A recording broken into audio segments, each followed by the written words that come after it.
জিনিসটা একদমই সুন্দর না, বাট প্রচন্ড কেউ প্রচন্ড মানে হ্যাপাজার যেখানে সেটা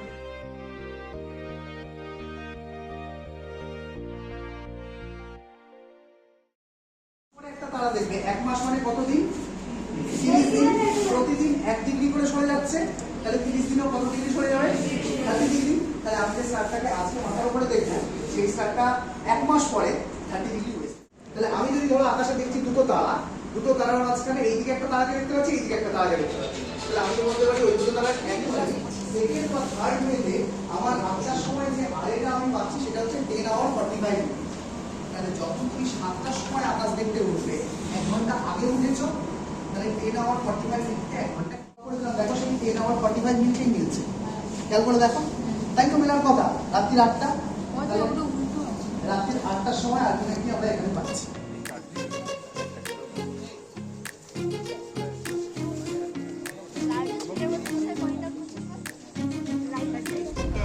আমরা এখানে কি করছি?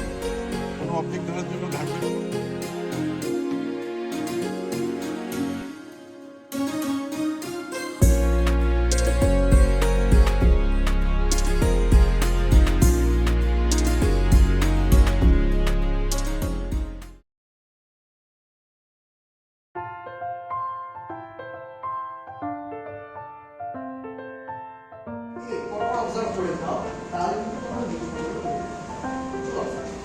এটা গেল দিনের বেলা আমরা যা করেছিলাম, এখানেই তো আছে মানে ইকুয়েটোরিয়াল মাউন্টের অ্যাডভান্টেজ হচ্ছে তুমি তাহলে ভেবে দেখো, তুমি যে ল্যাটিটিউডে যাবে তোমাকে তাহলে সেই ল্যাটিটিউড অনুযায়ী আগে অ্যাঙ্গেলটা সেট করে দিতে হবে।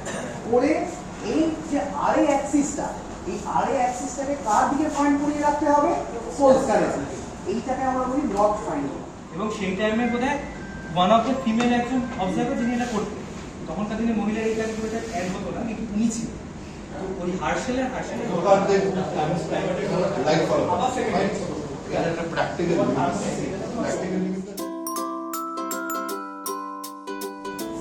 এটা হচ্ছে স্টার চার্টের এলিমেন্টারি বডি পিরামিডের নিচে গোল লাগা। ওকে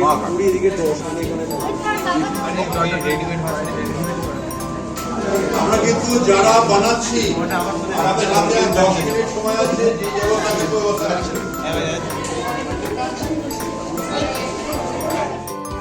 একটু কিছু করে ইন্ডিয়ান মাছ আছে, মোটামুটি এই কনস্টেলেশনগুলো আছে, তাই তো?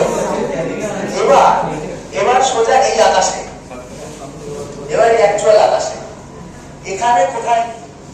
আমি এটাকে অরিগা, এটা টরাস বলছি।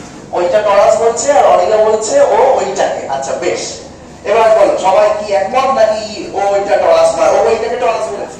এইটা অরিগার জায়গা, এই জায়গাটা, হ্যাঁ এই লালটা, এই বড় জায়গাটা এইটা। হ্যাঁ আচ্ছা বেশ, আর তার জাস্ট লেফটে যে এটা হলো গিয়ে এই টরাসের তারাটা, এটা টরাসের টাইম। আচ্ছা ঠিক আছে।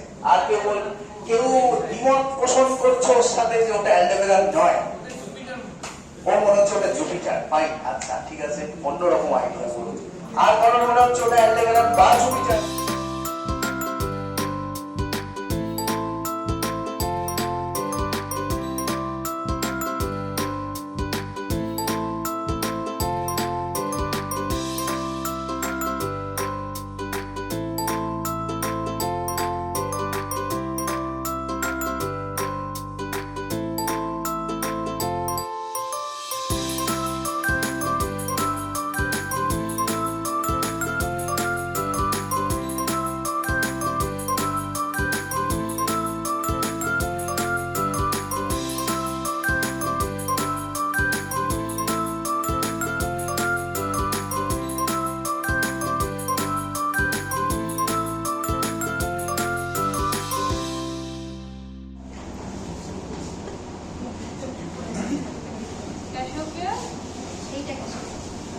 ওরা যে কনফিগারেশনটা দেখিয়েছে ক্যাসিওপিয়ার, সেটা ঠিকঠাক আছে?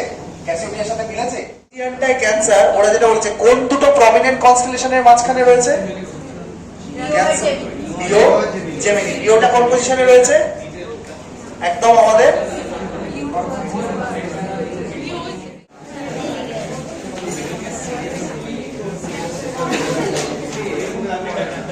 হ্যাঁ রাইট, হ্যাঁ ওই পেন্টাগনাল শেপটা বোঝা। অ্যাকুয়ারিয়াস হচ্ছে আরো একটা কিন্তু বেশ ফেন্ট কনস্টেলেশন, পুরোটা দেখা একটু মুশকিল।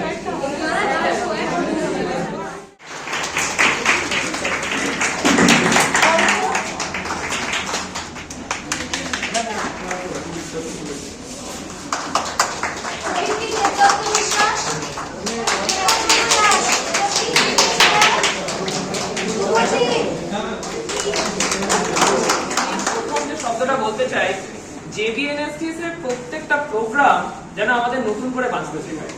They always give some extra reason to live. এই স্কাই ওয়াচিং প্রোগ্রামে যে সমস্ত টিচাররা ছিলেন তারা এত সুন্দরভাবে আমাদের বুঝিয়েছেন যে এই দুদিনেই আমরা অনেক কিছু জানতে পেরেছি। আর মানে এটা তো মানে দুদিনে এত কিছু জানা, শুধু জানা না, তার সঙ্গে মজা, বন্ধুদের সাথে কিছুটা আনন্দ, প্লাস প্রকৃতির সাথে থেকে এত কিছু জানা। আমি একটা কথা বলবো, সপ্তর্ষি মণ্ডল সম্পর্কে আমরা আগে জানতাম কনস্টেলেশন, তারপর জানতাম ওটাকে অ্যাস্ট্রোইজম, ওটা রয়েছে একটা ভাল্লুকের পিছনে। এইটা জানার পর আমার এমন একটা ফিল হলো যে কিছুই জানি না, সেটা থেকে আমার জার্নি শুরু।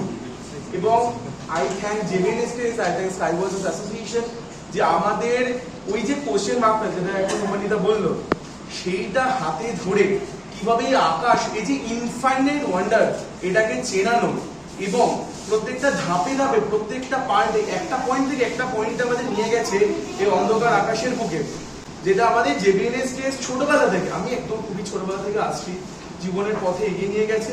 তেমন ভাবে আজকে স্কাই ওয়াচার্স অ্যাসোসিয়েশন আকাশের বুকে আমাদের যেভাবে পথ GPS হয়ে এগিয়ে নিয়ে গেল, তার জন্য একটা হিউজ থ্যাংক ইউ। আমার যেটা স্ট্রাইকিং লাগলো যে স্কাই ওয়াচিং প্রোগ্রামে সকালে কি থাকবে, ঘুমাবো, তারপর দেখলাম না, সকালেও তো একটা তারা দেখা যায়, সেই তারাটাকেই দেখবো না হয় সূর্য।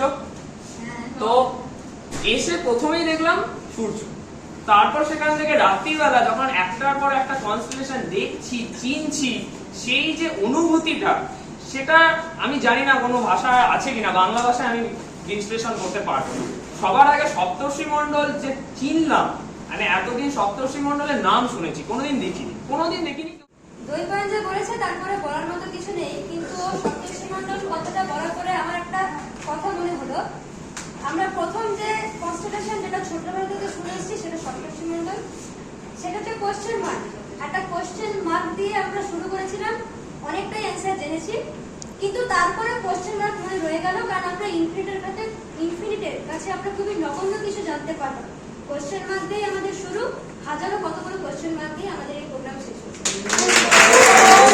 আস্তে আস্তে বাকি কনস্টেলেশন গুলো চেনা এবং সবশেষে রাত্রি ফিরে আসার আগে ওই বালির ওপর বসে সমুদ্রের গর্জন শুনতে শুনতে স্করপিওসের দিকে তাকিয়ে থেকে ভাবা যে কিভাবে বাকি জীবনটা কাটাতে হবে, তার জন্য এই প্রোগ্রামটা প্রচন্ড প্রয়োজন ছিল।